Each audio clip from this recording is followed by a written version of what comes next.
Hey dentist, welcome to Delhi Dental Academy YouTube channel.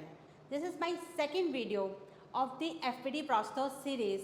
Myself Dr. Pankaj Juneja Sehgal, MDS Prosthodontics, ex-resident All India Institute of Medical Sciences, will be covering the topic diagnosis and treatment planning in FPD in this video. For the FPD to be successful, our diagnosis and our treatment plan should be correct.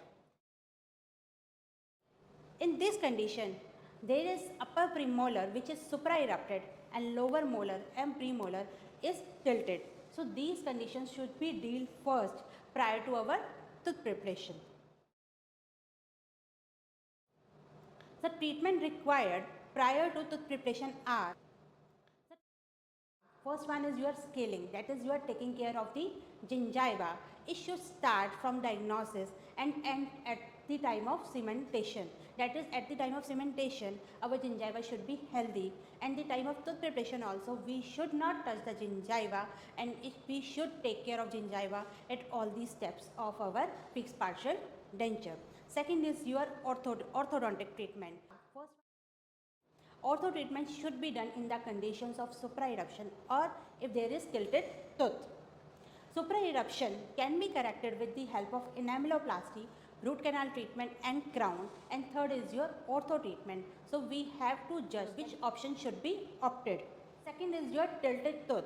If the tilt is greater than 17 degree, the ideally ortho treatment should be done, because after the tooth preparation or if we give the bridge, the forces will be against the long axis of the tooth. Third one is your root canal treatment. And third, root canal treatment. We face the condition the patient has post-operative sensitivity after the tooth preparation or after giving the bridge. So we have to judge, we have to plan whether to go for vital tooth cutting or non-vital tooth cutting. In the conditions, if we find the pulp can expose or we are very near to the pulp after the occlusal reduction, so we should go for root canal treatment prior to tooth preparation. What are the different materials which are available for the prosthesis? There are three types of materials. First one is your metal crown, second is your PFM crown, and third one is your all ceramic crown. For metal crown, 1 to 1.5 mm of tooth preparation should be done, and for PFM crowns, 1.5 to 2 mm of tooth preparation should be done, and for all ceramic crowns, minimum 2 mm of tooth preparation should be done. By this way, the metal crown is the most conservative prosthesis. But the aesthetic concern arises with the metal crown. We can give metal crowns in posterior region if the availability of space is less and the budget of the patient is less. Second one is your porcelain fused to metal crown. It has metal inside it and porcelain layer over it. We get less aesthetic with porcelain fused to metal crown as compared to the all ceramic crown.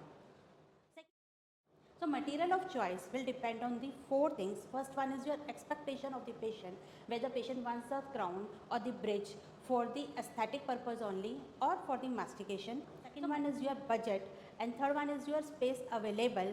A fourth is in which region we are giving the bridge, whether it is anterior or posterior.